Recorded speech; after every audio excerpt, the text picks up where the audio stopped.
ये कह रहा है हाँ बिल्कुल। रिकॉर्डिंग कर सकते हैं? आप कुछ भी कर दीजिए, कोई ऐसा तो स्मगलिंग होने का मेरे पीछे का बोला था। नहीं, हम लोग पूछ लेते हैं पहले, बाद में अगर कोई कहे आपने हमारी रिकॉर्डिंग क्यों हम की? बोल देंगे आप सवाल लेके आए हैं। एक्चुअली मुझे वो आपकी बुक भी पढ़नी थी तो वो मैंने उसके बारे में हाँ, काफी बहुत सुना। बहुत जिसमें, अद्भुत किताब है। आपने इतना अच्छा लिखा हुआ है सारा आपका जो पास्ट रहा, कैसे आप वहाँ से निकले, कश्मीर से श्रीनगर में आपका जन्म हुआ, वहाँ पे आप लोक रंगमंच को बढ़ावा दे रहे थे, वहाँ पे आपने किस तरह की चुनौतियों का सामना किया। पढ़िए बिल्कुल सर, मैं बिल्कुल पढ़ रही थी उस चीज़ों को, बट मैं आपके तब आप तो जानते थे। बट मैं आपके मुँह से सुनना चाह रही थी कि कैसे आप वहाँ से निकले, कैसे आप बॉलीवुड में आपकी एंट्री हुई, एनएसडी आप दिल्ली में एडमिशन लिया, एक पूरा सब सफर। क्या है कि देखो, अगर आप यात्रा पे निकलते हैं अलग जी, जी। अलग परिस्थितियाँ मिलती हैं, अलग अलग अनुभव मिलते हैं, और आप बड़ा तैयार है उन अनुभवों के साथ, तो आप रुकते नहीं, एक हाथ पकड़ता दूसरा दूसरा पकड़ता। ये सही है कि हमारे देश में सबसे बड़ी बात ये थी कि मुझे लोग बहुत अच्छे मिले हैं। जी, मैं अपने दो चीज़ें मैं कहता हूँ अपने बारे में। मैं जो प्रोफेशनल ट्रेनिंग एनएसडी का लिया, जी, वो मुझे मेरे स्टेट ने भेजा। जी, तो उसके बाद मुझे फेलोशिप्स मिले, बाहर पढ़ने को मिला, पढ़ाने को मिला, विदेश जाता हूँ या कहीं भी जाता हूँ, मेरे घर में भी मजा के ये तो टिकट कभी नहीं खरीदता है, वो तो आता है, हमको टिकट खरीदनी पड़ती है। जी, मैंने कहा कि मैं हिंदुस्तान के सोशलिज्म का बच्चा हूँ। जी, तब ऐसा था, अब नहीं है, आपको गरीब से गरीब बच्चे को भी लाखों रुपये देने पड़ते हैं पढ़ने के लिए, तब ये संभव हुआ। जी, तो वो उसका नतीजा मैं हूँ। अब उसके बाद हमने कहा अगर हमें इस तरह से एक किया तो हमें भी ऐसे करना चाहिए, जी, तो हमने नौकरी नहीं की। मैं सोचा कि ऑफर बहुत आए और मैं हंसता था, तो हंस रहे आपको जवाब दे रहे तो मैं ये करने को इतनी देर आए। इवन अभी 5 साल पहले कश्मीर से 12 बजे रात को मुझे जगह आया गया, अच्छा, उनकी कैबिनेट मीटिंग हुई थी, मैंने को वापस लाओ। तो फाइनेंस मिनिस्टर मेरा दोस्त भी था, पढ़ता था मैं, उसने फोन, अरे सोए तो नहीं हो? मैंने कहा मैं तो 12 बजे रात को कौन दूर करता है? मैंने नहीं, तुम्हें वापस आना है, पैक करो। मैंने क्या करना है? अरे अभी मीटिंग हो गई यार, बॉस ने ऑर्डर दिया, मैं नहीं चाय बना के वापस लाओ। वो तो सबको कहता है ये करना चाहिए, वो करना चाहिए, उसको ना वो खुद ही कर देगा। हम करते ना मजाक, भगा कर आया तो सुबह 9 बजे बात कर सोया, सुबह आया तो दूसरे दोस्त का है, वो बड़े सीनियर ब्यूरोक्रेट्स रहे, ना नहीं करना, मैं तो नाम तो कहेंगे क्या तू यहाँ से निकले तो आएगा तो क्यों होगा, क्या करना, मैं सियासत का क्या डर नहीं बनना चाहता, मैं सियासत तुम लोगों को चाहिए, मैं अनकेरा न तुमने शैक्षणिक कर देता हूँ, तुम शायद इसलिए चाहते हो कि तुम लोग अच्छे लोग, तुमने मेरा काम यहाँ देखा नहीं था, वही 22 साल से वहाँ काम कर दो तो यहीं आके करेगा वगैरह, और कि उसने ये भी कहा था तो उसको कुछ कमरा दो बस, I know you do everything, बाकी को कुछ नहीं चाहे। तो मैंने कहा वैसे ही काम कर रहा हूँ, उसमें मदद करो, सबकी बात खत्म हो गई बात। तो यही वो कि हर आदमी has been quite nice to me, very nice to me. तो उसमें गरीब से गरीब, बहुत किसी पास कुछ नहीं था, वो भी तो नहीं प्यार से मिला, अपनी घर से नहीं क्योंकि रोटी निकाल के खिलाता था। तो मुझे कहा मेरी फर्ज बनता है रेसिप्रोकेट करने का, अब ऐसे दौलत ही बना कि क्या होगा, तो वाले उनको टैक्स में ली जाती हैं, बजट वाले कोई नहीं ये तो ना। उसके बाद हमारी 90s में हमारे सारे नहीं रहते थे, मैं ये में जाता था, लेकिन उसके बाद पढ़ाई नहीं हो गया सारा, तो मुझे लगा कि वो किताब में पूरा लिखा है मैंने, तो मुझे लगा कि खत्म हो गया, नहीं आती थी क्या मेरा प्रदेश गया मौका गया मेरा कुछ नहीं बोला वहाँ। तो ये भी हुआ कि हमको घर बेचना पड़ा क्योंकि हमारा जॉइंट प्रॉपर्टी है।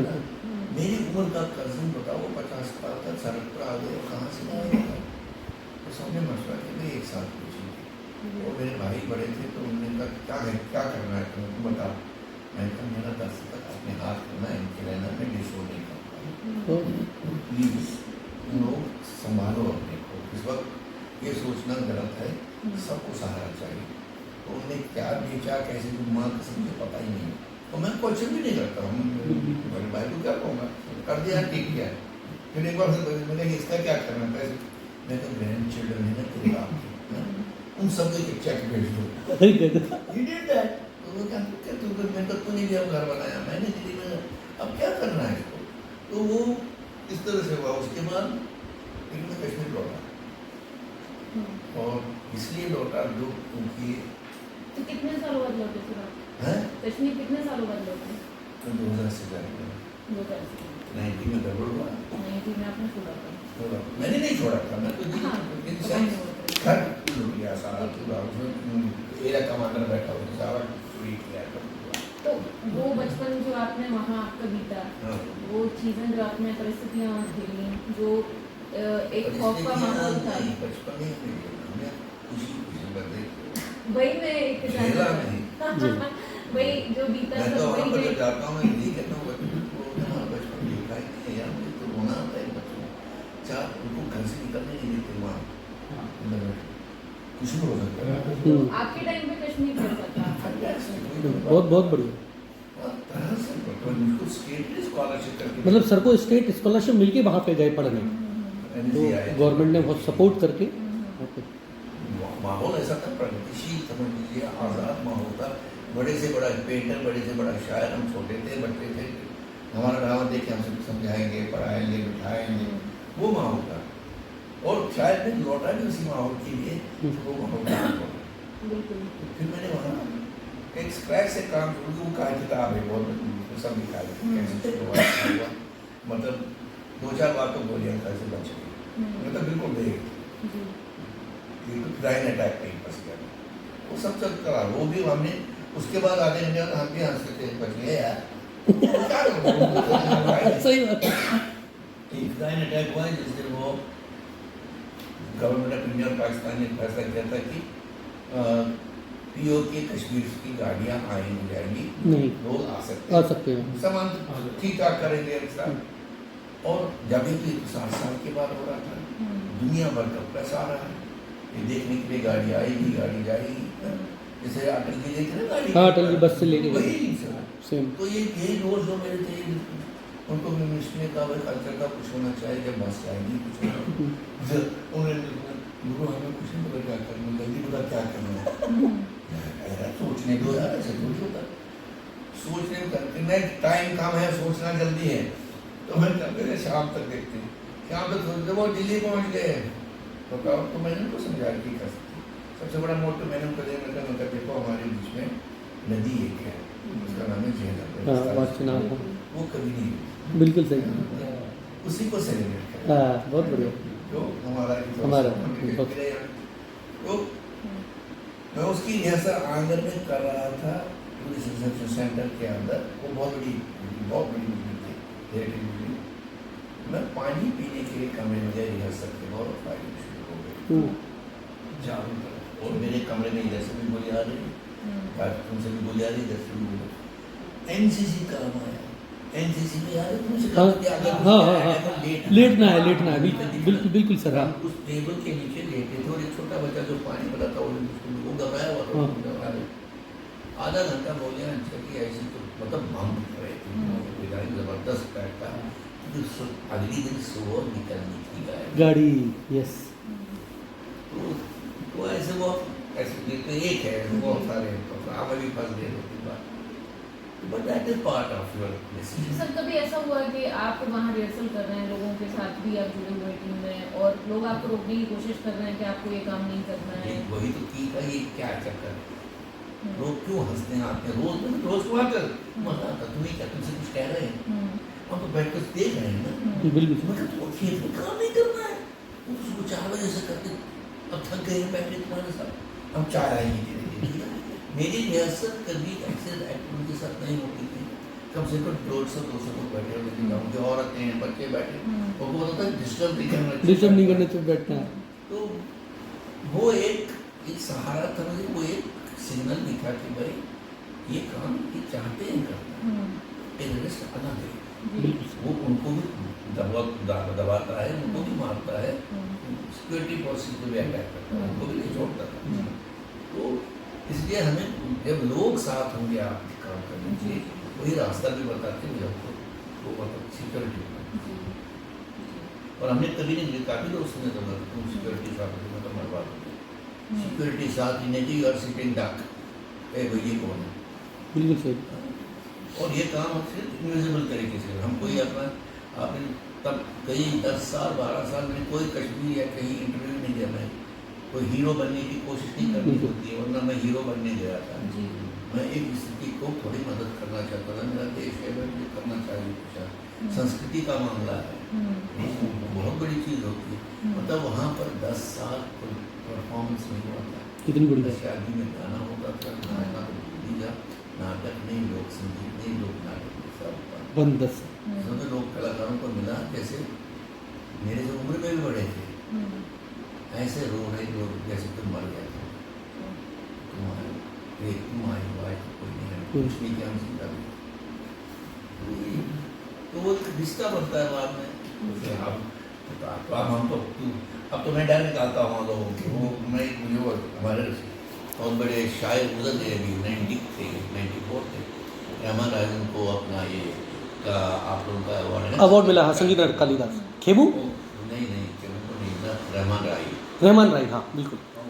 तो उन्होंने उनके लिए भी डॉक्यूमेंट्री बना रहा था साहित्य अकेडमी के लिए, तो उनको राय साहब पहले चले, राय साहब आज उधर करेंगे बातचीत, आज इधर जाएंगे। तो एक दिन ऐसे बैठे हैं, किसी ने कहता मैं अपनी बीवी से कल क्या कह रहा था, ये आदमी बड़ा खतरनाक है, इसे मेरा डर निकल रहा है। कैसे निकलता है, हम तो 6 महीने घर से नहीं निकले, चले उधर जाएंगे, लगता है वहाँ मुझे एरिया में जाएंगे, आज उस मोहल्ले में जाएंगे, आपका बच्चे मिलता आप उधर गए थे ना क्या। तो ये हमने एक दूसरे को अंदर में वहाँ दोस्तों के तरह डर के मारे हाथ पकड़े एक दूसरे के, चुप कैसे के काम करेंगे, और अगर हम नहीं करेंगे तो ये भी कहा है कोई नहीं करेगा।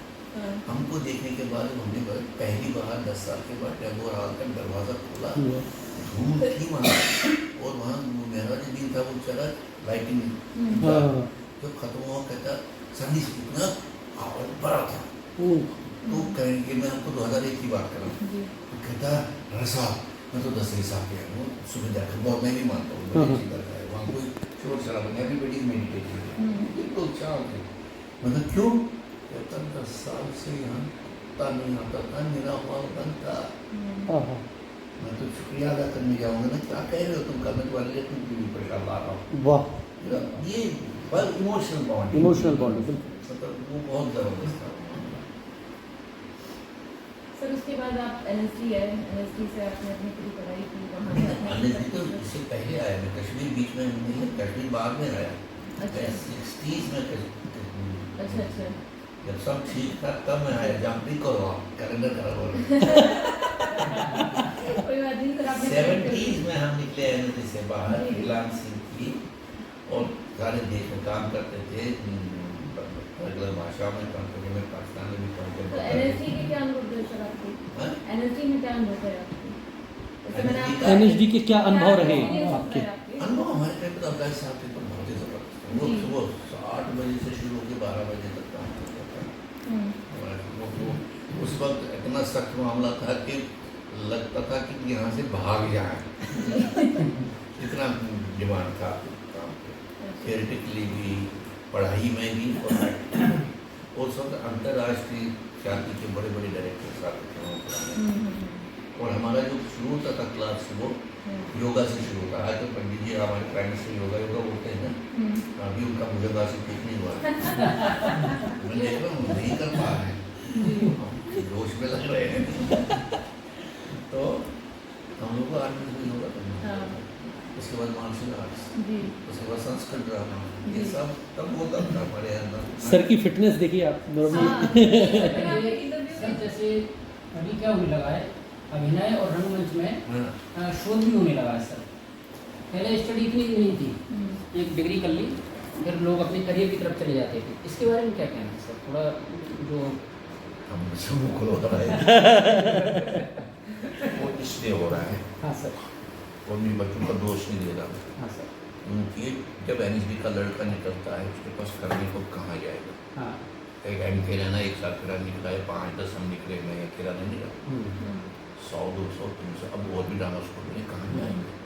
आपने सोचा नहीं कि इनके लिए भी फैक्ट्री बनानी है। फैक्ट्री बनानी, बिल्कुल सही बात। सही बात है। मध्य प्रदेश में रंगमंडल बना था, बंद हो गया। हाँ सही कह रहे हैं। क्यों बंद हो गया? अगर खराब हुआ नहीं इसका मतलब थोड़ी आप कोई कारखाना बंद थोड़ी करते हैं। आप सही। आप कुछ ही करते हैं। बिल्कुल ठीक है। वो नहीं किया आपने, आपने बंद क्या हो गया बस। तो नौकरियां आजकल स्कूलों और कॉलेज में डिपार्टमेंट बहुत खुल रहे हैं, तो उसके लिए वो चाहते हैं कि पीएचडी करें, शोध करें जल्दी जल्दी से। यार पीएचडी चाहिए, चाहे कैसा भी पीएचडी हो, तवे में रोटी डाल दी पीएचडी हो गया सर। मैं PhD नहीं, बिल्कुल सही बात है। हाँ, क्या करें, मजबूरी है उसके लिए। करियर ठेंगा, नौकरी, रोजी रोटी। करियर तो उसको ही पता अंदर से रोना होता है या नाटक करता है। ऐसा नहीं, मैं ये नहीं मतलब ज्ञान लड़का तो आराम से भरा होता है हमेशा, कोई भी हो। सिक्योरिटी चाहे गरीब देश है, लाखों नौजवान आजकल दर घूम रहे हैं। तो एक मिल गया, ये कहीं से भी पीएचडी करके लाते हैं और उसमें कुछ अच्छे भी पीएचडी करते हैं, ऐसी बात नहीं। तो गुणवत्ता को बढ़ाना बहुत जरूरी है, सिर्फ शोध करने के लिए रिसर्च ना करें। रोजगार तो समस्या है ही, लेकिन उसके साथ अगर आपकी गुणवत्ता। इसका एक मॉडल मैं दूंगा आपको जी, मैं इधर शेयर करूँगा आपको। विदेशों में सर नहीं, विदेशों में हर देश में नेशनल थिएटर होता है। अब नेशनल थिएटर समझौता होता है, उसका मतलब ये नहीं कि हिंदी थिएटर। नेशनल थिएटर है मध्य प्रदेश, नेशनल थिएटर है छत्तीसगढ़, सब प्रदेशों में अपना नेशनल थिएटर। मेरे राजधानी में हो गया कहीं हो। फिर उनके दूसरा होता है म्यूनिसिपल थिएटर्स। यहाँ तो म्यूनिसिपल को नाली साफ करने के लिए जब वो सिविल काम है उसका, बिल्कुल समाज ये ठीक करना है, तो वो कंपनियां खोलते हैं।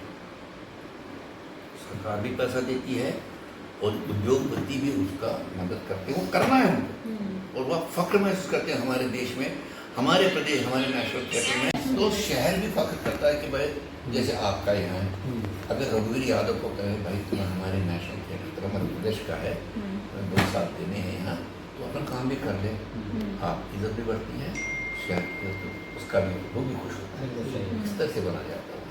तो आप देखिए अगर इस देश प्रदेश में कितने नेशनल थिएटर बने हैं, 36 तो नेशनल थिएटर बनेंगे आराम से। हाँ बिल्कुल, जितने राज्य हैं म्यूनिसिपल थिएटर हजारों बनेंगे। बिल्कुल। तब पीएचडी शोध करेगा कोई नहीं, सब प्रैक्टिस करेंगे जो करना चाहिए। इस पर सोचा नहीं गया। नेशनल स्कूल ऑफ ड्रामा एक छोटा सा था, जब बना तो था ही नहीं, देश में कुछ आज़ाद हुआ था। सन 50 में सोचा इन्होंने ये करेंगे, एकेडमिया बनाएंगे, लेकिन सोच गजब का था, ऑटोनॉमस बनाना। इसमें हमारी कोई दखल अंदाजी नहीं होगी। आपका कॉन्स्टिट्यूशन है, आप विद्वान लोग हैं, आपकी साहित्य करेंगे, आपकी और उसी का मॉडल स्टेज में भी है। स्टेज में भी हमारे यहाँ भी है ना, बिल्कुल सर। लेकिन वो रहा नहीं। अब धीरे धीरे अब उधर लिखते हैं मिनिस्ट्री ऑफ एजुकेशन में, जो लिखना नहीं है लीगल है, उनका अपना कॉन्स्टिट्यूशन है, प्रियम्बल उनको पता, मतलब जो चेयरमैन बना उसको प्रियम्बल नहीं पता। मतलब मैं ये कह रहा हूँ, जैसे अभी तक के लिए हम गए थे संगीत आर्ट अकेडमी में, आपने उसको एकेडमी रत्न दिया है, हमने उनको अवार्ड दिया है, उनकी सेंटेनरी है, दुनिया में उन्होंने नाम कमाया छत्तीसगढ़ का और आदिवासी थिएटर का, और वो बहुत बड़ा नाम है। आप तो नेशनल अकेडमी, आप अपना सेमिनार है, करो कुछ तो करो। सही है। और हम पे छोड़ा वो भी हम कर रहे हैं, हम 3 दिन का कर रहे हैं। इधर से वो आपसे कुछ लेके आपसे कुछ करके कलकत्ते वालों ने कहा हम करेंगे उसको। तो हम ही अगर अपने लोगों को सेलिब्रेट नहीं करेगा तो अभी भारत सरकार भी आ रही है, बिल्कुल अलकाजी की भी चल रही है, बिल्कुल। उन्होंने मतलब ये बड़े नाम है, बिल्कुल सर। सर आपके आगामी प्रोजेक्ट्स के बारे में कुछ बात की जाए, आपके आने वाले अपकमिंग प्रोजेक्ट्स जो उनके बारे में बात की जाए, OTT पे कोई वेब सीरीज है या फिर कुछ फिल्मों के लिए आप भूमिका निभाना? मैं 2 प्रोडक्शंस करूँगा, लेकिन वो विंटर में करूँगा, गर्मी बहुत है। जी, कुछ बताएंगे सर उनके बारे में? वो भी इसी में हमेशा सोचता हूँ कि नया कोई लिखे भी। हमारी लिखाई में भी गड़बड़ हो रहा है कि हमारे क्यों लिखेंगे जब कुछ मिलता ही नहीं इसमें। सही बात है। वो मैंने एक बहुत पुराना एक नाटक है 100 पुराना 6 characters in search of an author, वो करने का मन बनाया है। और कुछ कहानियाँ हैं, अद्भुत कहानियाँ हैं, जो एक तो पंजाबी की कहानी है, 2 रशियन कहानियाँ हैं और एक उर्दू की शायद होगी, उनको भी करना है। क्योंकि मेरे जो एक्टर हैं उनको एक्टर भी होना चाहिए ना, उनको एक सोलो करता हूँ मैं सोलो कहानी करता हूँ, बड़ा मज़ेदार लगता है, तो वो चलेगा। और एक पैसे नहीं है अभी तो प्रोजेक्ट मेरे पास आजकल ये इकोनॉमी प्रोजेक्ट्स ना जो हम कर सकते हैं अपनी, वो करना चाहिए। तो ये सब वेब सीरीज के रूप में करना, ये वेब सीरीज के रूप में आएंगे पार्ट कुछ- बाय पार्ट या किस तरह से? प्योर रंगमंच है तो रंगमंच। हाँ। नहीं, कुछ आपके अपकमिंग फिल्म या मैंने फिर 2 फिल्में भी की है। एक का नाम है एवरीबडी लव सौरभ हांडा, एवरीबडी लव्स सौरभ हांडा, दूसरे का नाम है ऑटम फ्लावर। ये हो ऑटम गए। फ्लावर। अभी 1-2 का चल रहा है, होगा तो सितंबर में शूटिंग होगी। ये कब से रिलीज होंगी? हाँ? ये कब रिलीज होंगी? ये कभी भी हो सकती है। ऑटम फ्लावर पर भी थोड़ा टाइम लगेगा क्योंकि वो अभी पोस्ट प्रोडक्शन में गया। वो बन गई, वो लास्ट बॉम्बे इंटरनेशनल फेस्टिवल में थी। अच्छा। तो वो अब उन्होंने खरीदी है नेटफ्लिक्स या किसी Netflix, हाँ। वो करेंगे रिलीज हो पाए। अच्छा सर, आजकल वेब सीरीज का बड़ा ट्रेंड चल रहा है, इस पर क्या कहना है सर? अच्छी बात है, तुमको काम मिलने में बड़ा थोड़ा सा लेकिन और सर, अच्छा हो OTT सकता है। आपसे चुनौतियाँ भी हैं। वो गाली गलौज में उसमें लगे हैं। हाँ, ये वही- तो और भी जाएगा, वो रहता है थोड़ी देर दो रहता है, हाँ, ये भी चला जाएगा, बहुत बढ़िया। मगर उसमें एक जो हम नहीं बता पाएंगे, सर, इसमें भी कमर्शियल फिल्म वाले घुस गए। हमें हाँ। लगता था ये हम लोगों के लिए ठीक है, हम हाँ, लोग ऐसा था। हाँ हाँ। इसमें वो छोड़ते नहीं, वो इतने भूखे हैं, वो छोड़ते नहीं कुछ। सही बात है। आपने इतनी सारी फिल्म की सर, हम्म। लगातार एक रुका हुआ फैसला से लेके और एक अगर देखा जाए तो जो आपकी तारे ज़मीन तारे पर, ज़मीन पर थी, रंगमंच और सिनेमा को आप किस नज़रिए से देखते हैं? आपकी सेटिस्फेक्शन क्या, आप मतलब? यार देखो, दोनों का साइंस अलग है। बिल्कुल यहाँ कैमरा काम करता है, जी, एक्टर उसमें सिर्फ एक कंपोनेंट है, बहुत सही। अनलेस एंटिल वो एक्टर ओरिएंटेड ही हो। मोस्टली मैंने समांतर सिनेमा बहुत किया, हाँ, वहाँ पर प्रॉपर्टी जितनी होती है, टेक का मतलब अलग होता है। वहाँ कमर्शियली टेक नहीं लिया जाता, नहीं रहता है। अलग तरीके से वो व्याकरण अलग है। व्याकरण तो यहाँ जो हमारा व्याकरण, इसमें प्रधान है एक्टर। बहुत बढ़िया। तो आपको कौन हमारे भी हम कोशिश हो रही है कि उसको डायरेक्टोरियल बना दिया जाए? बिल्कुल, देखिए एक्टर ना एक्ट करे, हम भी कुछ करें, वो भी चल रहा है। लेकिन ये तो दौर होते हैं, चल रही है, अलग अलग दौर आते हैं और क्या है।